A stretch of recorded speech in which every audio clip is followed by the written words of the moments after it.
Welcome to my channel, and today you're going to design this flyer in Adobe Photoshop, and I'm going to teach you how to design this from scratch.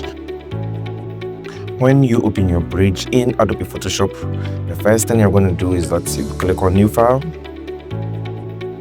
So you would click on new file, and then when this comes up for you to create a new document, the dimensions you're going to use is 10 by 12, that is 10 for the width and 12 for the height. And then I'm going to rename this to African Festival. You could name it to wherever you want to name it, okay? Great. So now our resolution is at 300 pixels per inch. Our color mode is RGB, and then our background contents are in transparent mode. We won't color manage anything, and then we'll go ahead and create our file. Okay, good. So when we want to create our file, we'll bring in the first resource, and that will be our pattern. We bring in this pattern on the background, and then we're going to make sure that we scale it out so that it fills out the whole screen. Good. The quality is a bit blurry, but we're going to leave it as that for now. After doing all our edit, I think everything's going to come out nice in the very end. Okay, so you see that my background content was transparent, and so the image I brought in just filled in the background, and I don't have any excess white in here that I'll have to delete later. That will be useless. Okay, so that's why I always use that. And then I have a turnout paper over here. I'm going to scale this one out too.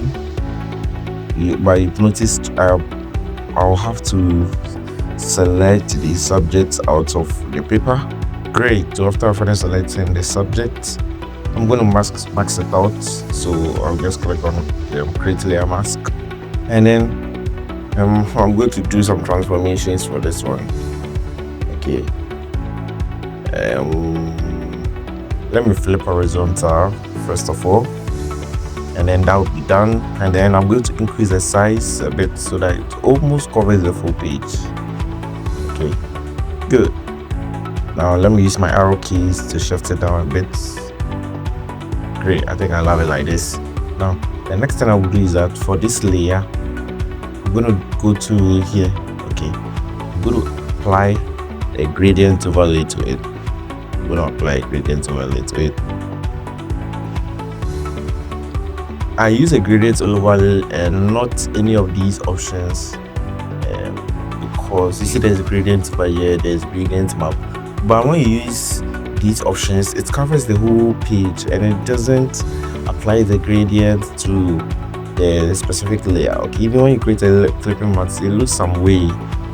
Okay, so for these options, this gradient map and all that, I really don't like using these options, and what I would rather use is this one. And then I'll come to gradient overlay so that the layer is just applied to only that layer. Okay. So for our gradient overlay you're going to use, we're going to go into our oranges, and then use this one. Okay, now this time around I'm going to reverse. I'm going to reverse my own, and then for this color, I'm going to do some manipulations to it. It's too much in the deep regions, so I want to bring mine to the lighter regions. Okay, great. Then I click OK. OK. Great. Now the next thing is I'm going to apply a pattern to this layer. Okay, I want to cover it. I want to fill it with a pattern, and then I'll change the blend modes and all that. But if I try to create a clipping mouse over here, the pattern will vanish. See that the pattern has vanished. And for me to fix this problem, I want the pattern to actually appear.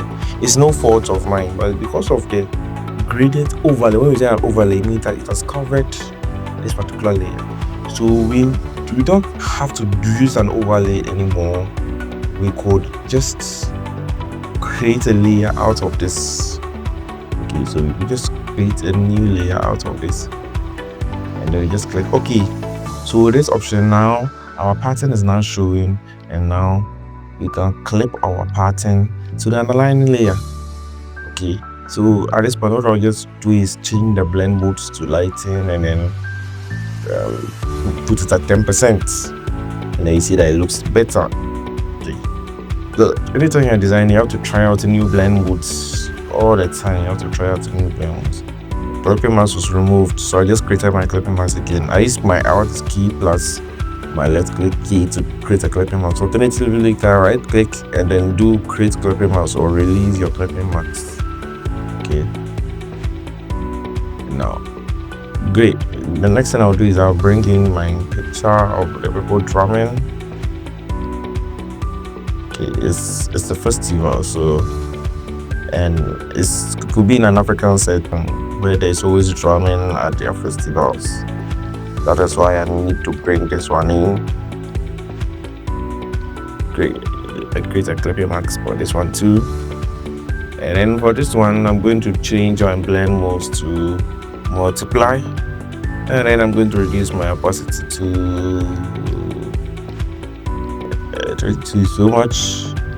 17 will do. And then let me create a max layer of it and then use my brush. My brush is not showing because my caps lock key has been turned on. Then I can right click and reduce the hardness of my brush, and then I just wipe some parts of the image. I don't like the sharp edges. I don't want to remove the top patches, the top parts of the image. I'm undoing my actions. Okay, I'm doing it very well so that the effect will be felt. It's like the opacity is down so much. 20% is fine. Now I'm going to use my arrow keys. Good. To move the image upwards. Good. Let me remove more excess. I just had edges. Now I'm going to bring in my model. Okay, so I'm going through the process of taking out the background of the model. Okay, good. But before I bring in the model, let me group this one. Ctrl J, and then let me call this BG now. Okay, now I'm done with the BG. I'm going to the model. Now the model I'm bringing in, I want it to cover about 1/3 of the whole flyer. I want it to cover like 1/3. You see, when you use a Fibonacci rule to design, according to the Fibonacci rule, your model or the main image that you're using covers about 1/3 of the whole thing. If you don't know about the Fibonacci method of designing, you could just search it up on Google or just hit me up in the comment section, and then I could make a separate video for you to tell you about the Fibonacci rule when you're designing. So that's what I'm using right now. My image is covering 1/3. Good. Now, after I've brought in my image, I need to do some edit, especially with my camera roll. Okay. I've done a shortcut on my PC where I can just open the camera roll. In fact, it is built in with Photoshop. That is Ctrl+Shift+A, and you would open your camera roll settings right away. And I'm using that. So I've pressed my Ctrl+Shift+A. It's going to open my camera settings pretty soon. So good, my camera settings has been opened. And usually when I come into my camera settings, the first thing I want to do is to work on my sharpening before any other thing. Because sometimes when you do all the other edits and then the sharpening last, you see that there are some distortions in the image. So I sharpen it to about 43. And then over here I come into my contrast. I set my contrast up to about 38 or 39, and then I reduce my highlights to about -25, and then I increase my shadows to about 7, and then let me increase my texture to about 27 will do, and then I increase my clarity also to about 18. Always at this point, you just be doing what will feel like will make your design pop out. And I hope you get what I'm saying. It's not like a fixed way of doing things over here. It all depends on you. So mine is glowing now, so I think I like it this way. I just click on OK. It's glowing enough. glowing enough. So as it's glowing enough, I'm going to edit the image. Usually when you're done with your when you leave your image raw like this, it doesn't make your flyer pop out so much. So you need to come in over here and then just do some edits. Mostly is exposure brightness, and sometimes you adjust the curves of the image. So I'm using exposure for the very first one, and this one I'm gonna reduce the exposure to about 0.4 0.46474849. Very good. I like the 0.49. I'm going to create a clipping mask. You can do this from here or use your alt click and then you drag. Good. So I'm going to invert this one by pressing Ctrl I, and then I'll use my brush to apply the dark. Okay, I'm going to enhance the dark areas. Now my brush is not working because my foreground color is set to black, so I can revert it to white by pressing X on my keyboard or by pressing on this thing over here. So now you see that now it's working. Good. So I'm going to make the dark place darker. It's part of the edit. You need to take your time and do this. Anytime you are designing your flyer, you see that when you take your time and do this kind of stuff, yeah, your final image comes out so well. So I'm using my brush right now to be making the dark places darker, and then I'm going to do my exposure once again. No, I won't use exposure. I will press Ctrl Z. I'll use brightness. And the brightness I'll do 2 layers of brightness. For the first kind of brightness I'll make sure that the brightness is, I have to create a clipping mask. The brightness is extremely high to about 28. Good, at the 28 will do. Yes. So this one is extremely high kind of brightness. I press Ctrl I on my keyboard, and I'm going to apply this brightness on the forehead. You see that there are some changes, okay? There's changes that are happening on the image. Look at the before, look at the after. The image is starting to glow all of a sudden. Okay, most of these models, when you use their images in your flyers, the contrast type, you see that they want you to edit the image so well that they're looking so good in the flyers. So I'm applying the brightness to certain parts of the skin. Like the arms, where I'm assuming that there's light coming from the front. You see when the camera takes the picture. Good. You see this part of the skin is a bit too dark. Okay, so I'm working on it. That's how we do it. Good. So the edges too, you can also apply the light to the edges too. For the edges, I'm going to do something about them. I'm going to apply another kind of light again to the edges. Then apply the light to the clothes. Good.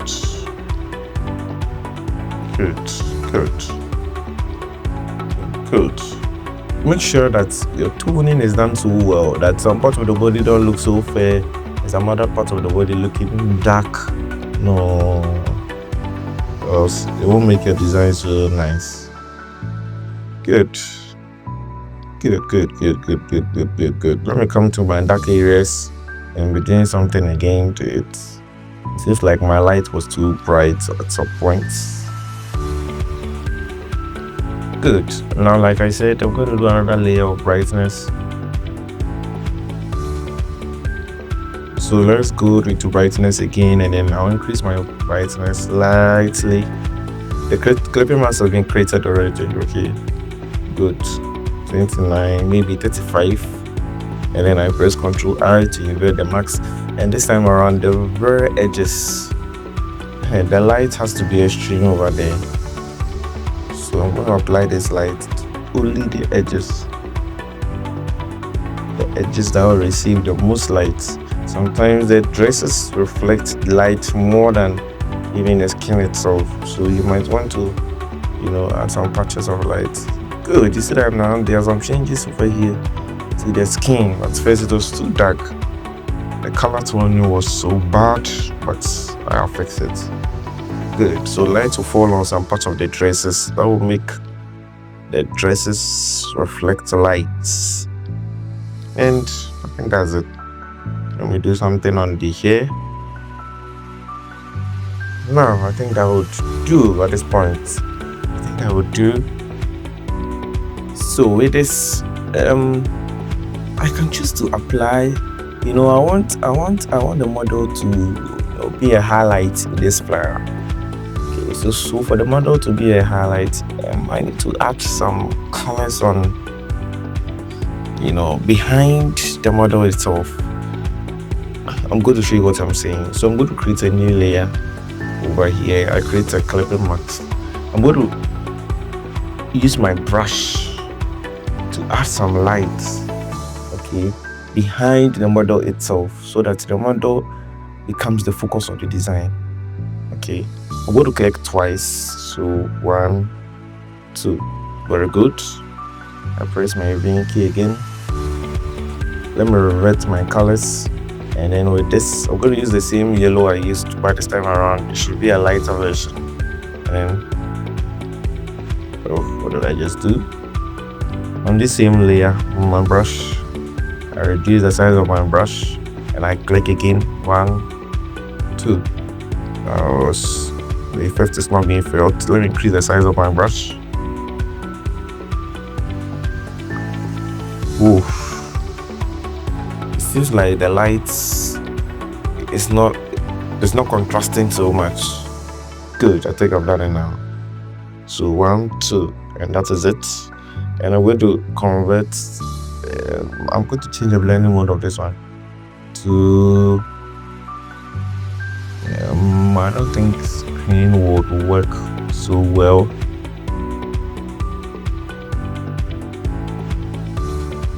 Okay. So since screen only works well, let me leave it as normal and then reduce the opacity down to about 60%. If you feel like you don't like the position of the thing itself, you can always be shifting it. Okay. So I'm using my mouse key, my arrow keys on my keyboard to be shifting it. So now let's see before, after. Good. Let me expand it.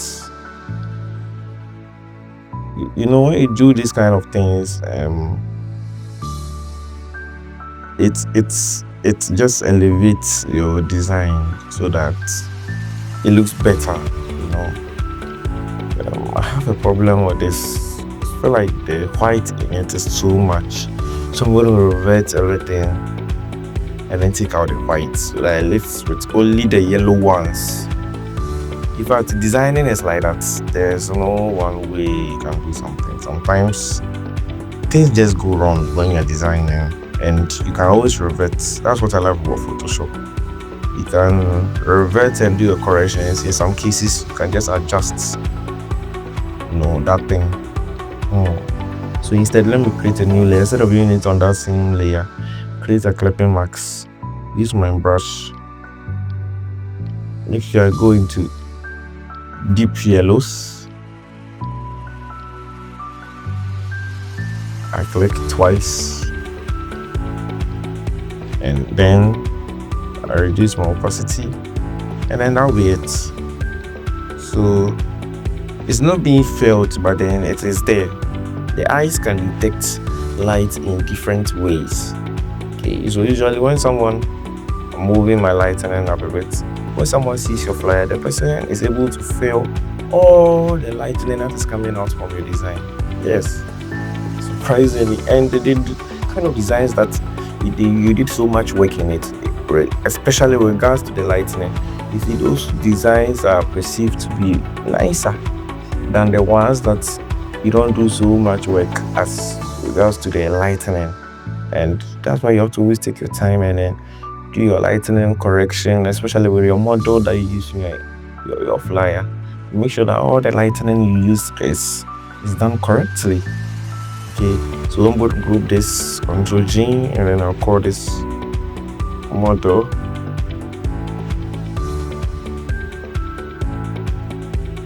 So I'm done with my model. Now I'm going to go into my assets. It's a TXT file. Okay, it tells you the font I'm going to use. The first font I'm going to use is Aragon Personal, and I'm going to use this one for the header. So I bring in my type 2. It's too small. Let me increase my font size to 24.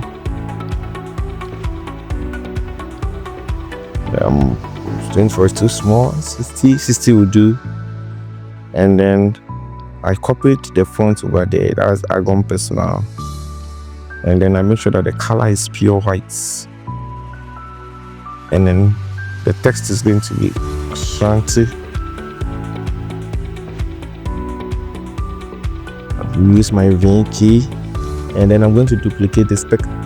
You can use Ctrl J, or you click, use Alt, and you drag to down so that I create a duplicate. Then here I'm going to type in first. So for this first, I'm going to increase the size.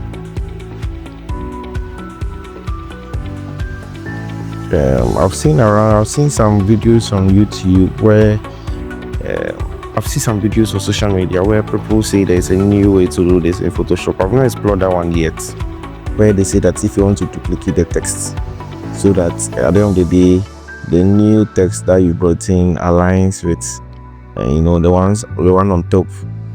A simple way to do that, so that you wouldn't always have to be resizing your text. It's kind of painful that when you type this and you duplicate this layer, you type in the first. You want the the width dimensions to be as big as the one on top. You'd have to do the adjustments by yourself. I wish there was an easier way to do this. If you know an easier way to do this, a video on that, you can just link me up in the comment section. We are here to learn together, okay? First, I'm going to create a Telegram community for all of us, so that we can be sharing with ourselves what we'll be learning along the journey of design. Great. So at this point, I might need a black color. I'm going to use the black color pretty soon because I need to create a shape layer using a rectangle. Let me zoom in a bit. A small rectangle, which is pure black. Let me duplicate it. Let me zoom in, press Ctrl T, use my Shift key. Then I rotate it exactly 90 degrees and I place it down here. When I move it, okay, good. So let me merge these two shapes. This is like one is taller than the other. I'm using my arrow keys. Good. So I select both rectangles, I right click, and then I choose merge shapes. Good. After I merge shapes, I'm going to use Ctrl J to duplicate it. So I use Ctrl T. Oh, what is happening? Good. And I press Ctrl T again. I right click. I choose flip horizontal. Right click, go vertical, and then I position it nicely over here. And I'm going to try to bring this one to its place. Great. I like how this is standing out.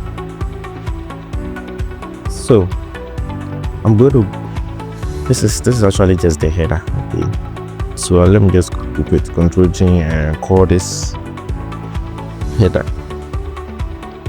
Then I'm going to do the topic for the event. I bring it down a bit.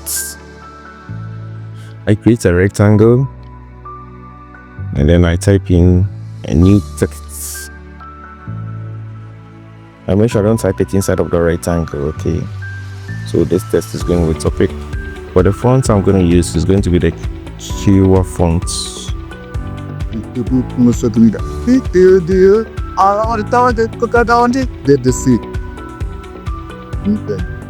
Yes, the Chua font. So I'm going to Control V my Chua font. Chua regular. I think I like this Chua font. It used to type in basic texts, you know. When you want to add a copy to your design and then you're struggling with fonts, you can always try out this Chua font, especially when Montserrat and Poppins are not working. Chua always comes in handy. One thing I've realized. Yes, Montserrat and Poppins, you know, the height of the text and the width of the text can always look some way, but with the Chua, things always align perfectly for me. So the topic I'm using is that bridging. I created a duplicate copy of the text. Okay, so bridging the gap between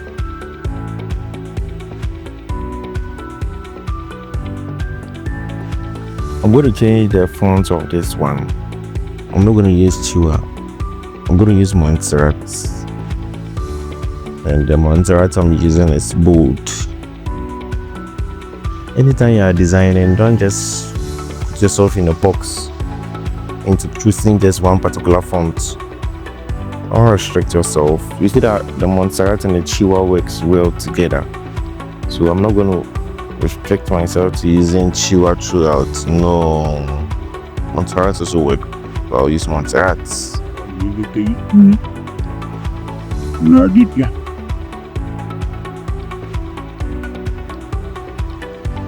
Between diasporas and the local people. Very good. The two texts is not working for me in terms of the size. I need to bring it down. But I was first looking at how big I wrote the topic, right? This one, and I think you're still big. That's why it's making the other one look some way.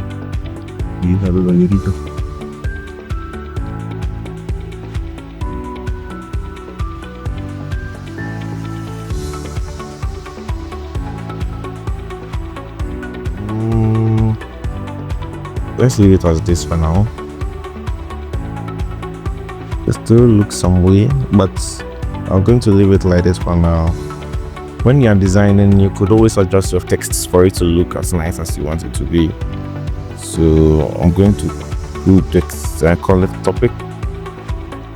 By the way, I'm doing all these grouping so that it becomes easier for me when there's something wrong with one of the layers and then I can't really find what's wrong. You know, this grouping helps you. I'm going to create a new one over here. I'm going to talk to you about, I'm going to introduce who will be featured at the event, maybe the artists who come to perform and all that, you know.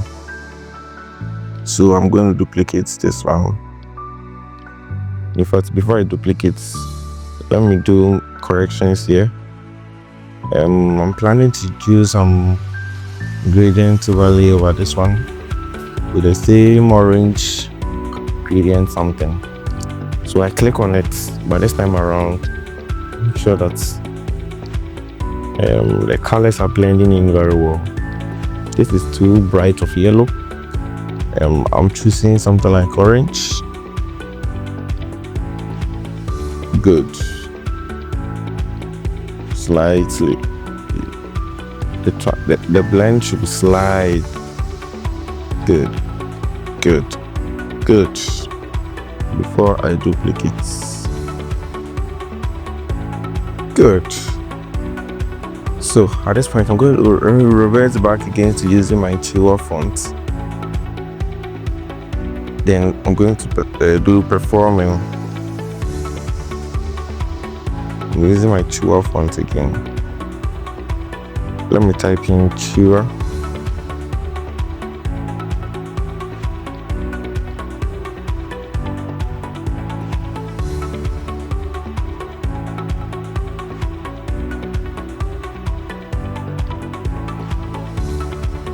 text will be white. Then I'm going to scale it down.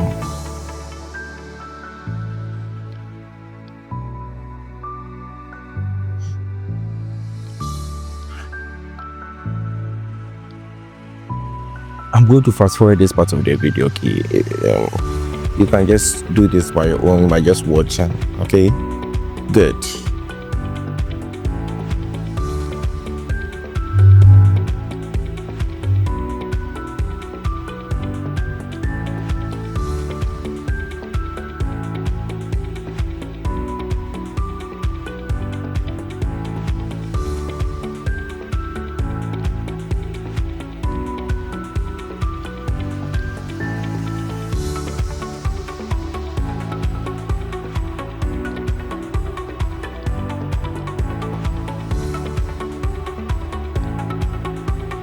Okay, so watch this. I'm dragging the effect, the gradient effect on this box.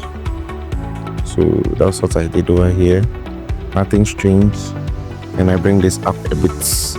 Okay, let's continue designing.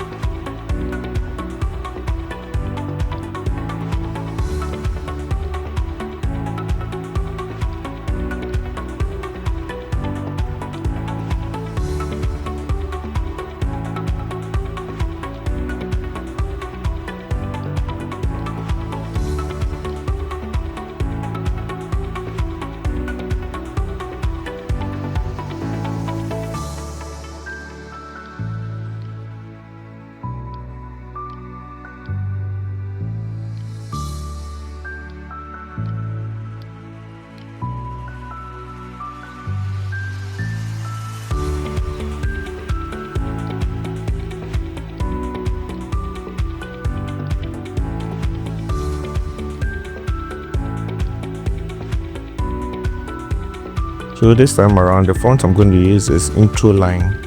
Intro Line looks somehow like the Argon Personal, so I like to combine these two fonts. You know, good. So you see that I'm going to type in something to show you Saturday. You see that this font looks like, you know, so that's how it is. You always combine fonts that, you know, look like each other in some kind of way. I'm going to use a design principle over here called hierarchy. So all the text don't look the same. I mean, it's increasing in size. So this 8. So for the 8, I'll increase the size.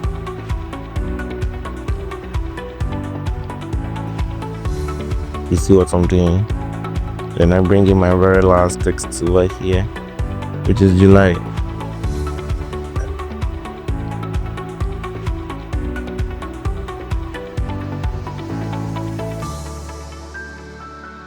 You see the hierarchy that I just did?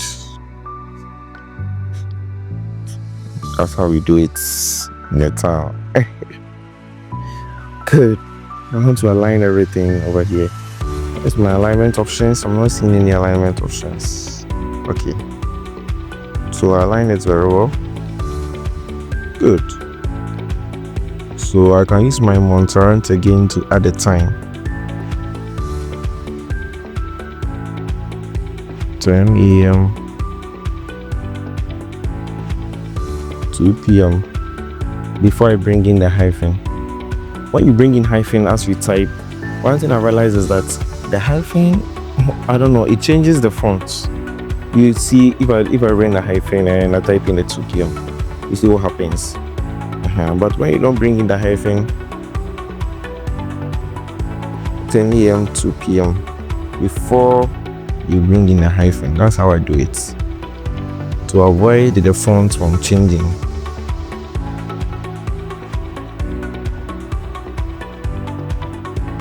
So Montserrat bold.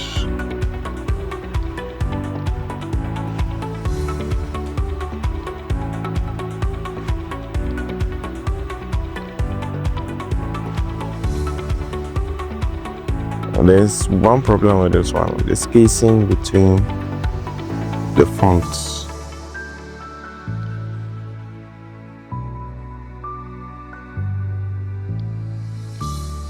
That's the only problem I'm having with it right now.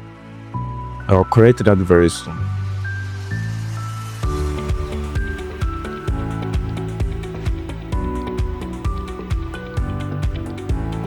I'll make the spacing 0. Great.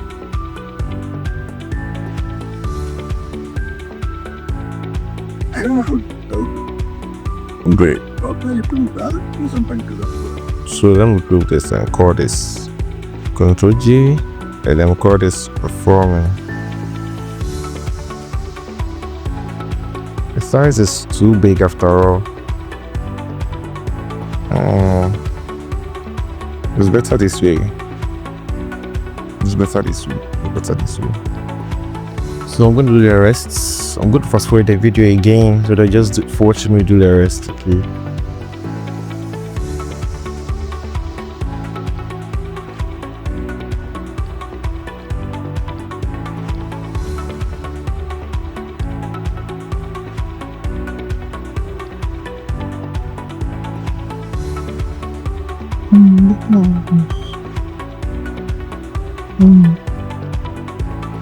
뱃살이 되게 그게 나선 이든 멍이죠.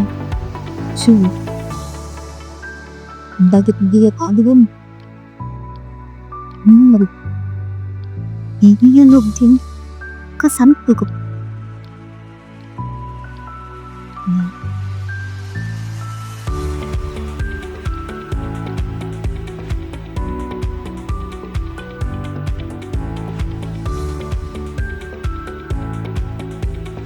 Відповідальність підточена леп. І твором вживаність. І гуваєш посічно.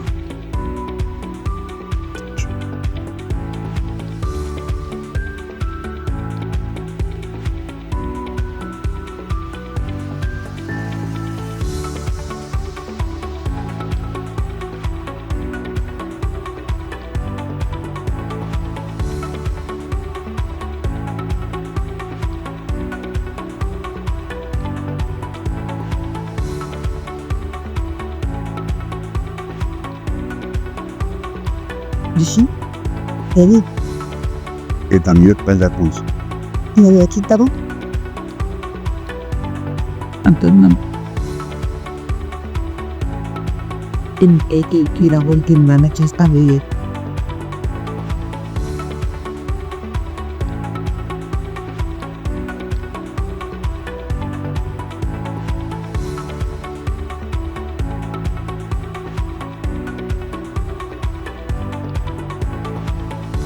So I'm going to be adding more copy to it. The client usually gives you the copy you're supposed to work it. So that's what happens, okay? So it's like you're calling for partners at this point to your events. In fact, let me use the correct alignment method. And then we bring this down.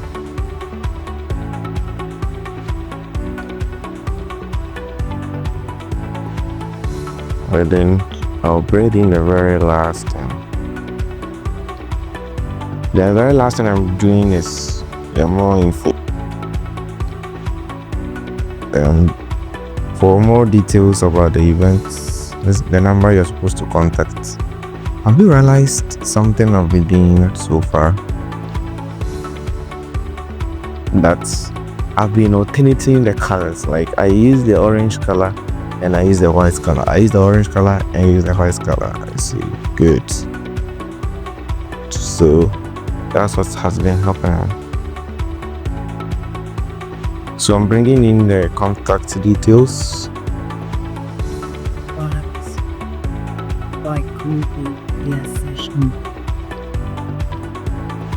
Napiszczynam.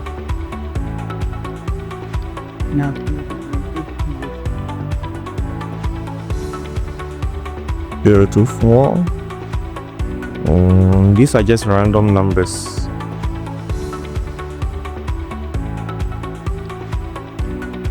These are just random numbers. I'll start with deal. You could just use any numbers that you want. Let me align it very well. And let me make it down a bit. Good. So we're almost done with our flyers. It has been a very long and difficult journey for this one. I'm going to call this one footer. Or there's I'm going to group it into one layer and color it with her. Good. Good. Good. Good. Now let's leave our very final edits of this flyer. You know, the very flyers you see out there that have been posted on social media, they don't just finish it and then they end it up. They add some very final touches to it. That's why you see that the flyer is glowing in some way, but your flyers aren't glowing in that same way when you see some flyers on social media. You know, some of the ways that they do that is that they can create a new layer at the very end, and then they'll use their brush, the maiden color one. Then they'll just apply the brush on it like this, something like this, and then they'll increase the blend mode. They'll change the blend mode to something like spoon, and then they'll reduce, you know, the opacity. This is one way to do it, but I usually don't prefer this way. Sometimes makes the lighting too much. I would rather use photo filter. Okay, so I'm going to go over here and then I'm going to go into photo filter, and then I'd rather use my photo filter to do that, to adjust the colors. So you see with the photo filter, let me show you before, after. It acts, when you increase the density, you feel it more, you feel the photo filter more, that it blends the whole thing and gives it a new kind of touch, any kind of flair. You know, it usually fixes the problem of contrast. Some layers are glowing more than some other areas. Usually when you see that problem in your designs is you have to look at the photo filter. It might be the culprit. Usually it might be the culprit. So you do that, and then after using the photo filter, if you feel like still there isn't much contrast, you can use your curves. And in this case, I think the zigzag curve will do. Good. Good. This is like a C curve, or how do you call it? Yeah, this looks like a C curve. The C curve usually works in these scenarios. And when you're doing your C, it should be slight. So darkening the darker areas and enhancing the lighter areas. Let's see the before, after. This effect, like I said, you don't feel it so much in your eye, but if you put all these effects off, that's when you feel like you're really doing something. So the small changes that you add to your flyer, they do something, but you might not be able to see it from the start. See what I'm saying? Good. So after doing that, I love doing color balance at the end of my flyers. So I'm going to do color balance over here too. And I know I'm working so much with my yellows in this flyer, so I'm just going to go ahead and adjust my yellows and my red. Just copy my settings, okay? Just copy my settings. So let's see the before, after. Oh, it's just like this time around, the color balance isn't working so well like I wanted it to do. So I'm just going to reduce it. And like I said, you don't feel this effect until you take all of them out and you see your before and your after, and you know that something is wrong. I see something is wrong over here. There's some kind of light brightness on it, and this brightness was too much. Yes, this brightness was spoiling things so much. You know, it happens sometimes. You just have to moderate how you do some certain things in your flyer. If you don't moderate it, it just spoils the whole thing, guys. It just spoils the whole thing. Good. So I'm going to create a snapshot. Control Shift Alt and E, and then I'm going to convert it to a smart update by using Control Dot on my keyboard. My my own shortcuts. You can right click and do convert to smart object, and then I'm going to come my raw filter, control plus shift plus E. This is the final thing, okay, so bear with me. For the final thing, I'm going to go into my details, and then this is the only thing I'll do. I'll sharpen the image. I'll just sharpen it, and that would be it. As regards to the contrast, I still see that there's something wrong with my contrasts, and I think it's the lightning. You see the changes are becoming better. Good, so I just fixed the lightning in it. I don't like so much lightning sometimes in my designs, and I do that to fix. So that would be it. That would be the end of this flyer. This is how we created this festival poster in Adobe Photoshop. I hope you loved this tutorial. Make sure to share this tutorial with your friends. Thank you so much for watching, and make sure you like, make sure you subscribe to this video. See you in the next video. Bye bye.